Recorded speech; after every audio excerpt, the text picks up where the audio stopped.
Bienvenue sur la Voie des Contes. Aujourd'hui, je vous propose la lecture d'un conte des frères Grimm. Réponse.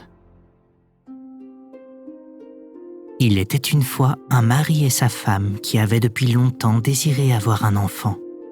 Quand enfin, la femme fut dans l'espérance et pensa que le bon Dieu avait bien voulu accomplir son vœu le plus cher. Sur le derrière de leur maison, ils avaient une petite fenêtre qui donnait sur un magnifique jardin où poussaient les plantes et les fleurs les plus belles. Mais il était entouré d'un haut mur et nul n'osait s'aventurer à l'intérieur parce qu'il appartenait à une sorcière douée d'un grand pouvoir et que tout le monde craignait. Un jour donc, que la femme se tenait à cette fenêtre et admirait le jardin en dessous, elle vit un parterre planté de superbes réponses avec des rosettes de feuilles si vertes et si luisantes, si fraîches et si appétissantes que l'eau lui en vint à la bouche et qu'elle rêva d'en manger une bonne salade. Cette envie qu'elle en avait ne faisait que croître et grandir de jour en jour. Mais comme elle savait aussi qu'elle ne pourrait pas en avoir, elle tomba en mélancolie et commença à dépérir, maigrissant et pâlissant toujours plus. En la voyant si bas, son mari s'inquiéta et lui demanda « Mais que t'arrive-t-il donc, ma chère femme ?»« Ah, lui répondit-elle, je vais mourir si je ne peux pas manger des réponses du jardin de derrière chez nous. » Le mari aimait fort sa femme et pensa « Plutôt que de la laisser mourir, je lui apporterai de ses réponses quoi qu'il puisse m'en coûter. » Le jour même, après le crépuscule, il escalada le mur du jardin de la sorcière, y prit en toute hâte une pleine main de réponses qu'il apporta à son épouse. La femme s'en prépara immédiatement une salade qu'elle mangea avec une grande avidité. Mais c'était si bon, et cela lui avait tellement plu que le lendemain, au lieu que son envie soit satisfaite, elle avait triplé. Et pour la calmer, il fallut absolument que son mari retournât encore une fois dans le jardin. Au crépuscule donc, il fit comme la veille, mais quand il sauta du mur dans le jardin, il se figea d'effroi car la sorcière était devant lui. « Quelle audace de t'introduire dans mon jardin comme un voleur !» lui dit-elle avec un regard furibond. « Et de venir voler mes réponses ! Tu vas voir ce qu'il va t'en coûter !»« Oh !» supplia-t-il. « Ne voulez-vous pas user de clémence et préférer miséricorde à justice ? Si je l'ai fait, si je me suis décidé à le faire, c'est que j'étais forcé. Ma femme a vu vos réponses par notre petite fenêtre et elle a été prise d'une telle envie d'en manger qu'elle serait morte si elle n'en avait pas eu. » La sorcière fit taire sa fureur et lui dit « Si c'est comme tu le prétends, je veux bien te permettre d'emporter autant de réponses que tu voudras, mais à une condition. C'est que tu me donnes l'enfant que ta femme va mettre au monde. Tout ira bien pour lui, et j'en prendrai soin comme une mère. » Le mari, dans sa terreur, accepta tout sans discuter. Et quelques semaines plus tard, quand sa femme accoucha, la sorcière arriva aussitôt, donna à l'enfant le nom de Réponse et l'emporta avec elle. Réponse était une fillette et la plus belle qui fût sous le soleil. Lorsqu'elle eut ses 12 ans, la sorcière l'enferma dans une tour qui se dressait, sans escalier ni porte, au milieu d'une forêt. Et comme la tour n'avait pas d'autre ouverture qu'une minuscule fenêtre tout en haut, quand la sorcière voulait y entrer, elle appelait sous la fenêtre et criait « Réponse ! Réponse ! Descends-moi tes cheveux !» Réponse avait de longs et merveilleux cheveux qu'on eût dit de fil d'or.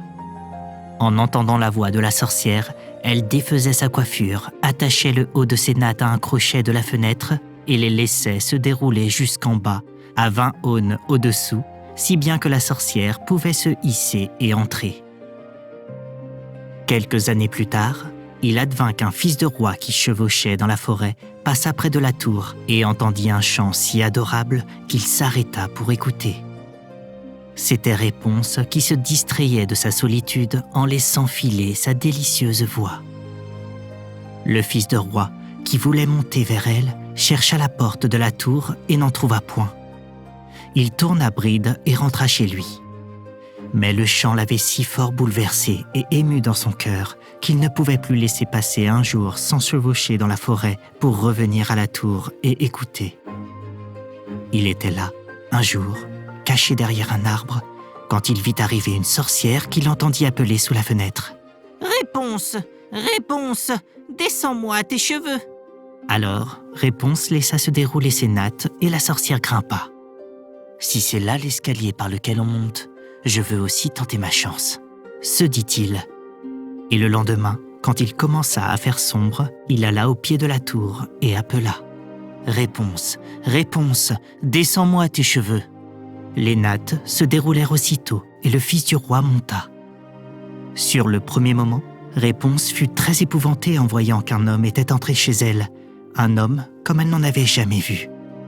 Mais il se mit à lui parler gentiment et à lui raconter combien son cœur avait été touché quand il l'avait entendu chanter et qu'il n'avait plus eu de repos tant qu'il ne l'eût vue en personne. Alors Réponse perdit son effroi et quand il lui demanda si elle voulait de lui comme mari, voyant qu'il était jeune et beau, elle pensa « Celui-ci m'aimera sûrement mieux que ma vieille mère marraine. » Et elle répondit qu'elle le voulait bien. En mettant sa main dans la sienne, elle ajouta aussitôt « Je voudrais bien partir avec toi, mais je ne saurais pas comment descendre. Si tu viens, alors apporte-moi chaque fois un cordon de soie.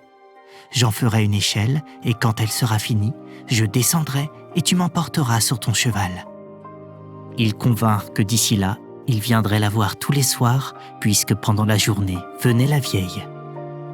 De tout cela, la sorcière n'eut rien deviné si, un jour, Réponse ne lui avait dit « Dites-moi, mère marraine, comment se fait-il que vous soyez si lourde à monter alors que le fils du roi, lui, est en haut en un clin d'œil ?»« Ah, scélérate! Qu'est-ce que j'entends ?»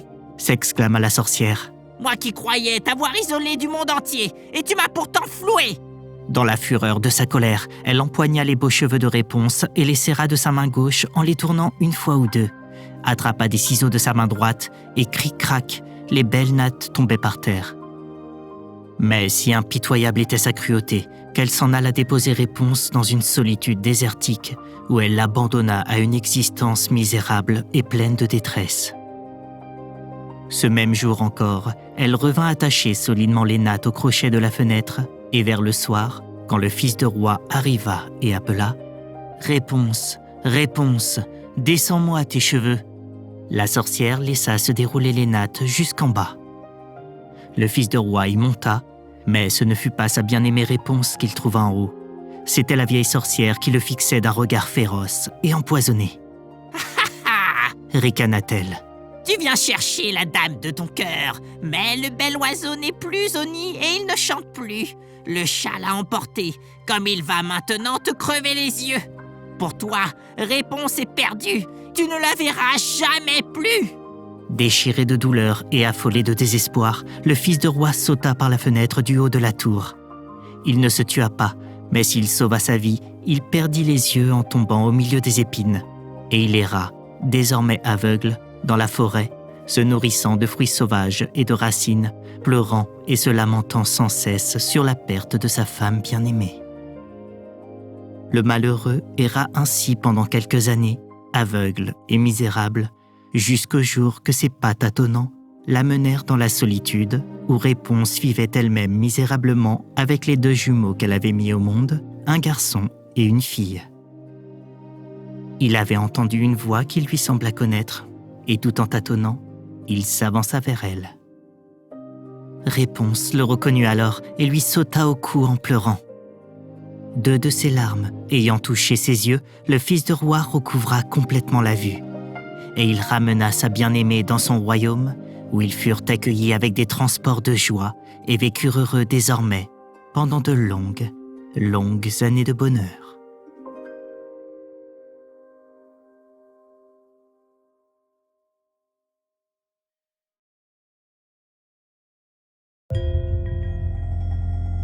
J'espère que cette lecture t'a plu. À très vite sur La Voix des Contes.